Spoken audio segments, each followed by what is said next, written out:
The International Organization for Migration, IOM, in collaboration with the National Agency for the Prohibition of Trafficking in Persons, NAPTIP, has launched a new project in Nigeria called the Blue Bus Initiative. Now, this is a one-stop shop where vulnerable migrants can get information on the risks of human trafficking, where to report cases, and on-the-spot counseling services.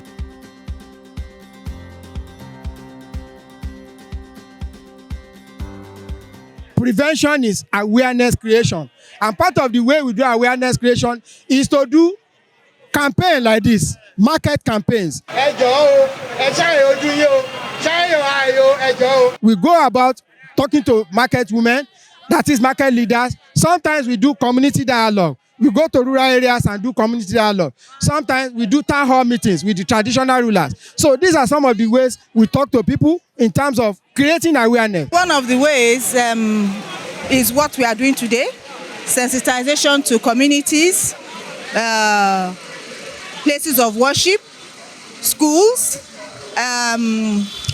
advocacy, collaboration with other stakeholders, inclusion of trafficking in person studies in the curriculum of secondary schools, as well as the creation of a sexual offenders register to draw awareness to the plight of victims and to remove the stigmatization and victimization from the victims while transferring it to the offender. Ẹ má fi ọmọ yín sílẹ̀ fún òwò ẹrú, oríṣiríṣi ni wọ́n fi ọmọ ṣe. Wọ́n máa wá gẹ́gẹ́ bí aláàánú sí yín. Ẹ jẹ́ ká help ọmọ yín. Ẹ jẹ́ ká dí ọ̀rọ̀ yín lọ́wọ́. Ìyà yìí ti pọ̀ jù. Irọ́ ni. Make you travel right.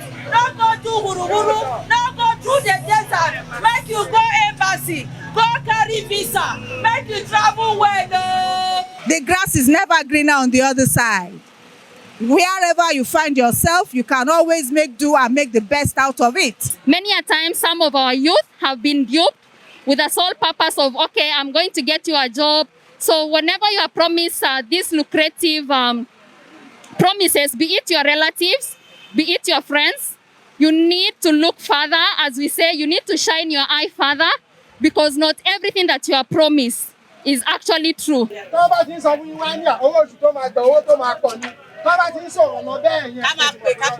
is no free food in Freetown. If somebody comes to you and is telling you that I'm going to pay your traveling expenses, I'm going to bear all the expenses, you should know that you are walking into the trend of traffickers. Because by the time you get there, if that person, for instance, has spent 500,000, that person will end up collecting as much as 2 to 3 million naira from you. And what kind of job would you do to be able to make that kind of money? Especially for our young girls, the beautiful ones, what they make them to do is prostitution, sexual exploitation. And they can do that for as much as 2 years, 1 year plus.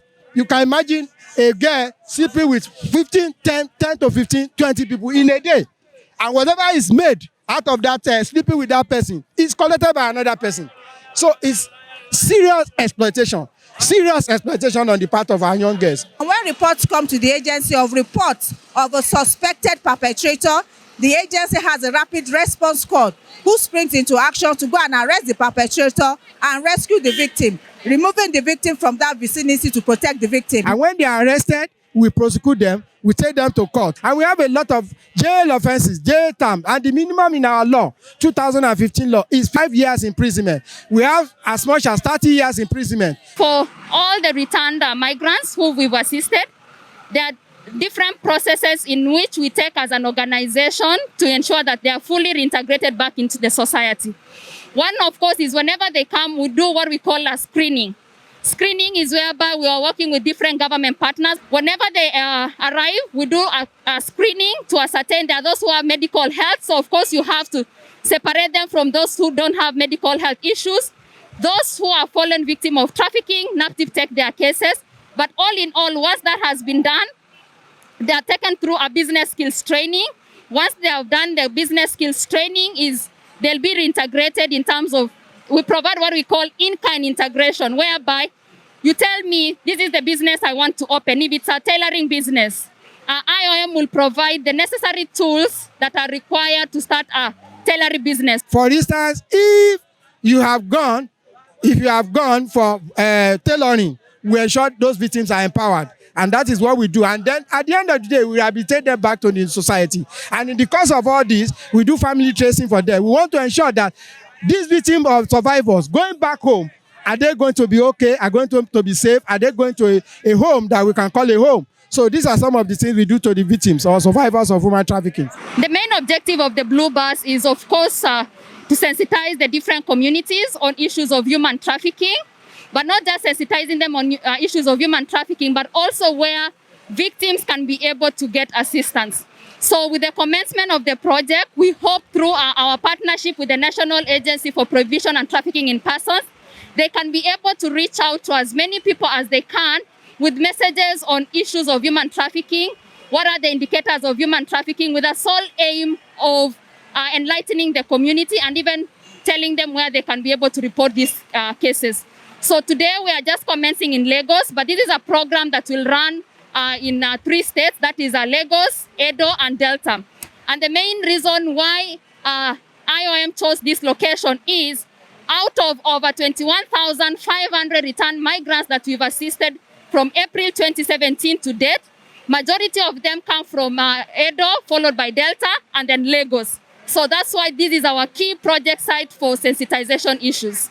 The impact of the Blue Bus initiative is on time, it's well received, and it's something that NAPTIP has looked forward to in collaboration with IOM and other stakeholders.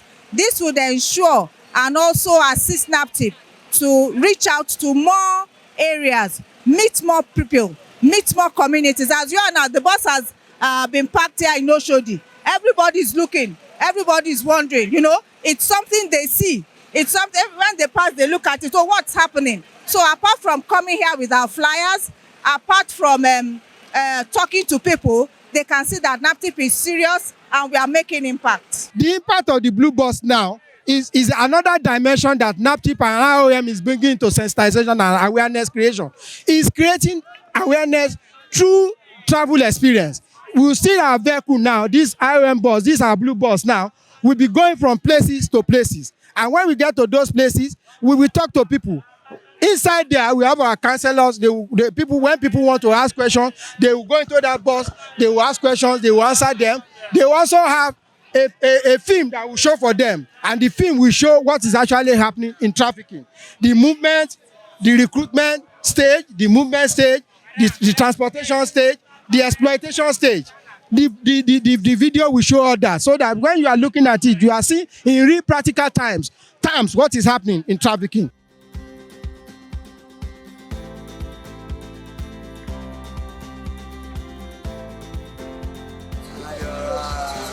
Shine your eye.